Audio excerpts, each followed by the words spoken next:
வணக்கம். இன்றைய நாளுக்கான செய்தி தொகுப்பினூடாக இணைந்திருக்கின்றோம்.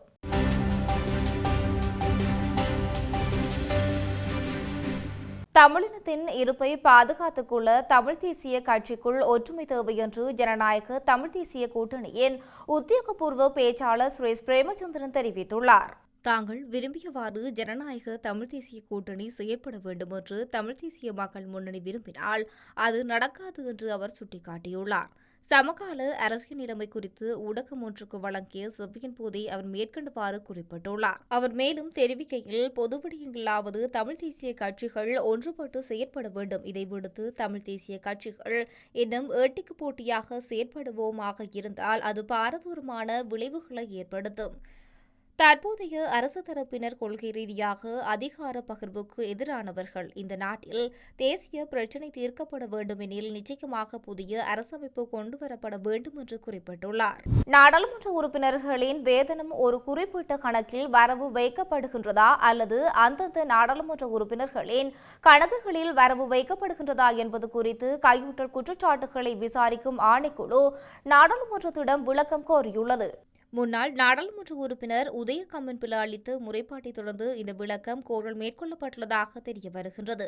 தேசிய மக்கள் சக்தி உறுப்பினர்களின் மாதாந்த கொடுப்பனவுகள் அரசியல் நோக்கங்களுக்காக பயன்படுத்தப்படுவதாகவும் இது ஊழல் என்றும் அவர் தமது முறைப்பாட்டில் கூறியிருந்தார். கம்மன்பில கடந்த ஆண்டு செப்டம்பர் 21 இந்த முறைப்பாட்டை செய்திருந்தார். தற்போது உள்ள சட்ட விதிகளின் கீழ் விசாரணைகளில் முன்னேற்றம் குறித்து ஆணைக்குழுவிடம் பதில் கோருவதற்காக கம்மன்பில தமது முறைப்பாட்டில் குறிப்பிட்டார். அதற்கமைய கையூட்டல் குற்றச்சாட்டுகளை விசாரிக்கும் ஆணைக்குழு நாடாளுமன்றத்திடம் விளக்கம் கோரியுள்ளது. இலங்கை மின்சார சபையின் மறுசீரமைப்பு நடவடிக்கையின் கீழ் விருப்ப ஓய்வுக்காக விண்ணப்பித்துள்ள 2200 ஊழியர்களின் வாழ்வாதாரத்தை பாதுகாப்பதற்கு தலையிடுமாறு கோரி அந்த ஊழியர்களால் ஜனாதிபதிக்கு கடிதம் ஒன்று அனுப்பப்பட்டுள்ளதாக தெரிவிக்கப்படுகின்றது.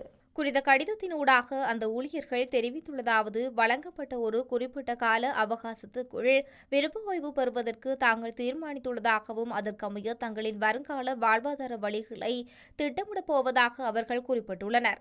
எனினும் மறுசீரமைப்பு செயல்முறை நாளுக்கு நாள் தாமதமடைந்து வருவதால் தாங்கள் கடும் மன உளைச்சலுக்கும் குழப்பத்துக்கும் ஆளாகியுள்ளதாக அவர்கள் சுட்டிக்காட்டியுள்ளனர். இலங்கை மின்சார சபை கலைக்கப்படும் உத்தியோகபூர்வ திகதி அறிவிக்கப்படும் வரை சபையில் இருந்து விலக தங்களது புதிய திட்டங்களை செயல்படுத்த முடியாமல் உள்ளதாக அவர்கள் தெரிவித்துள்ளனர். அத்துடன் அத்திகதியை அறிவிப்பதற்கான அனைத்து நடவடிக்கைகளும் பூர்த்தி செய்யப்பட்டுள்ளதாக மின்சக்தி மறுசீரமைப்பு செயலகத்தின் பணிப்பாளர் நாயகம் பொறியியலாளர் புபுது நிரோஷ கொடி கல்லகே தமது பதவி விலகல் கடிதத்தின் மூலம் அறிவித்துள்ளதை ஊழியர்கள் அந்த கடிதத்தில் நினைவுபடுத்தியும் இருக்கின்றார்கள். தையட்டு விகாரை அமைந்துள்ள பொதுமக்களின் காணிகளை விரைவாக விடுவிக்குமாறு ஜனாதிபதியிடம் தான் வலியுறுத்தியதாக யாழ்ப்பாண ஆரியகுல ஸ்ரீ நாகவிகாரையின் விகாராதிபதி தெரிவித்துள்ளார். யாழ்ப்பாணம் ஆரியகுளம் ஸ்ரீ நாகவிகாரைக்கு விஜயம் செய்த ஜனாதிபதி அனுரகுமார திசாநாயக்க விகாராதிபதியை சந்தித்து கலந்துரையாடியுள்ளார். இந்த சந்திப்பு குறித்து ஊடகங்களுக்கு கருத்து தெரிவித்த போதே அவர் இந்த விடயங்களை குறிப்பிட்டுள்ளார். அவர் மேலும் கூறுகையில், வடக்கு மாகாணத்தில் வாழும் தமிழ் மக்களுக்கு பல பிரச்சினைகள் காணப்படுகின்றன. அந்த வகையில் தையிட்டி தேச விகாரை பிரச்சினை குறித்து ஜனாதிபதியிடம் விளக்கம் அளித்தேன். குறிப்பாக அங்குள்ள பொதுமக்களின் காணிகள் விடுவிக்கப்பட வேண்டும் என்பதை வலியுறுத்தினேன். ஜனாதிபதியும் அதனை ஏற்றுக்கொண்டதாக தெரிகின்றது. விகாரைக்கு அருகில் உள்ள மக்கள் மற்றும் காணிகள் உரிமையாளர்களுடன் கலந்துரையாடி இது குறித்து விரைவாக தீர்மானத்தை எடுக்க வேண்டும். இந்த பிரச்சினைக்கு எனக்கு எந்தவித சம்பந்தமும் இல்லை. அது நயனாதீவு நாகவிகாரை விகாராதிபதியுடன் தொடர்புடையது. எனினும் பொதுமக்கள் சார்பாக இந்த கருத்தை நான் முன்வைத்துள்ளேன். மேலும் இந்த பகுதியில் போதைப்பொருள் அச்சுறுத்தல் மற்றும் இளைஞர்களின் வேலைவாய்ப்பு பிரச்சினைகள் அதிகமாக காணப்படுகின்றன. எனவே வடக்கு மாகாணத்தில் புதிய தொழிற்சாலைகளை உருவாக்க வேண்டும் என்ற கோரிக்கையையும் ஜனாதிபதியிடம் முன்வைத்துள்ளதாக அவர் குறிப்பிட்டுள்ளார். அரசு துறைக்கு 75,000 பேர் வரை புதிதாக இணைப்பதற்கு நாங்கள் தீர்மானம் மேற்கொண்டுள்ளோம் என்று ஜனாதிபதி அனுரகுமார திசாநாயக்க தெரிவித்துள்ளார். அண்மையில் இடம்பெற்ற முழுநாடுமை ஒன்றாக நிகழ்வின் போதே மேற்கண்டவாறு குறிப்பிட்டுள்ளார். இது தொடர்பாக மேலும் அவர் தெரிவிக்கும் போது, அரசு ஊழியர்கள் சிலரது செயல்பாடுகள் தொடர்பில் கவலை வெளியிட்டுள்ளார்.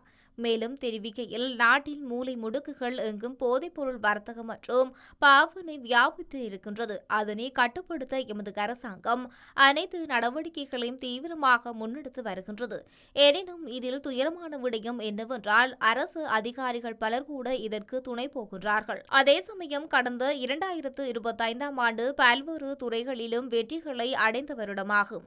அதனை அடிப்படையாக கொண்டு எதிர்வரும் காலத்தில் அரசு துறைக்கு 75,000 பேரை புதிதாக இணைக்க திட்டமிட்டுள்ளார். அது மாத்திரமல்லாமல் போலீஸ் துறைக்கு 10,000 பேரையும் ராணுவத்துக்கு புதிதாக ஆட்சேர்ப்புகளை மேற்கொள்ள திட்டமிட்டுள்ளோம். வடக்கில் தமிழ் மொழி பேசும் போலீசார்களின் எண்ணிக்கை மிக குறைவு. எனவே பொதுமக்கள் சிரமம் ஏதுமின்றி தமிழில் தங்களது சேவைகளை பெற்றுக்கொள்ள வழிவகை செய்யும் நோக்கில் தமிழ் பேசும் போலீஸ் அதிகாரிகளை நியமிக்க எதிர்பார்த்துள்ளதாக அவர் குறிப்பிட்டுள்ளார்.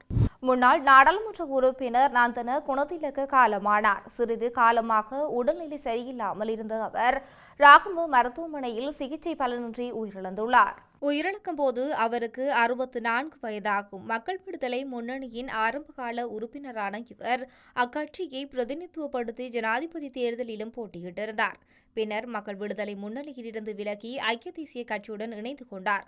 அவர் அந்த கட்சியில் பிரதிநிதித்துவப்படுத்தி பாணந்துறை நகர சபையின் மேயராகவும் பதவி வகித்துள்ளார்.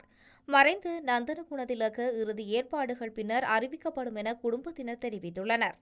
கடந்த வருடம் தரமாறு மாணவர்கள் பயன்படுத்திய பாடப்புத்தகங்களை இந்த வருடம் தரமாறு மாணவர்களுக்கு வழங்க முடிவு செய்துள்ளதாக கல்வி அமைச்சு தெரிவித்துள்ளது.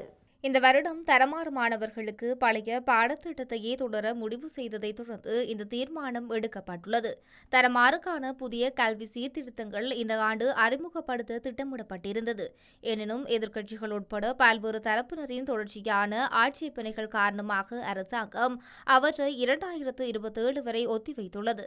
கல்வி அமைச்சின் செயலாளர் நாளுக்கு கல்வியிடம் கேள்வி எழுப்பப்பட்ட போது தரமாறு மாணவர்களுக்கு தேவையான செயல்முறை புத்தகங்களை அச்சிட நடவடிக்கை எடுக்கப்பட்டு வருவதாக தெரிவித்துள்ளார். இதேவேளை 2025ஆம் ஆண்டின் கல்வி பொதுத்தராதர உயர்தர பயிற்சிக்கான மனைப்பொருளியல் பாடத்திட்டத்துக்குரிய செயல்முறை பயிற்சி தொடர்பில் இலங்கை பயிற்சிகள் திணைக்களம் விசேட அறிவித்தல் ஒன்றையும் வெளியிட்டுள்ளமை குறிப்பிடத்தக்கது. சாரதி அனுமதி பத்திரத்தை அச்சிடுவதற்காக அட்டைகள் பற்றாக்குறையால் முன்னர் வழங்க முடியாத சுமார் 5 லட்சம் சாரதி அனுமதி பத்திரங்கள் மார்ச் மாதத்துக்குள் வழங்கப்படும் என தகவல் வெளியாகியுள்ளது. குறித்த விடயத்தினை மோட்டார் போக்குவரத்து திணைக்களம் அறிவித்துள்ளது. இந்த சாரதி அனுமதி பத்திரங்கள் தபால் திணைக்களம் வழியாக விண்ணப்பதாரர்களின் வீடுகளுக்கு நேரடியாக அனுப்பப்படும் என்று மோட்டார் போக்குவரத்து ஆணையாளர் நாயகம் தெரிவித்துள்ளார். அச்சிடுவதற்கான அட்டைகள் இல்லாததால் நிரந்தர சாரதி அனுமதி பத்திரங்கள் வழங்குவது நிறுத்தி வைக்கப்பட்ட நிலையில் தற்காலிக சாரதி அனுமதி பத்திரங்கள் இடைக்காலத்தில் வழங்கப்பட்டன. தேவையான அட்டைகள் தற்போது இறக்குமதி செய்யப்பட்டுள்ள நிலையில் தற்போது 3 இடங்களில் அச்சிடும் பணிகள் நடைபெற்று வருகிறது. பெரகிராவில் உள்ள மோட்டார் போக்குவரத்து திணைக்கள பிரதான அலுவலகத்திலும் ஹம்பாந்தோட்டை மற்றும் அனுராதபுரத்தில் உள்ள பிராந்திய மத்திய நிலையங்களிலும் அச்சிடும் பணிகள் மேற்கொள்ளப்படுகின்றமை குறிப்பிடத்தக்கது.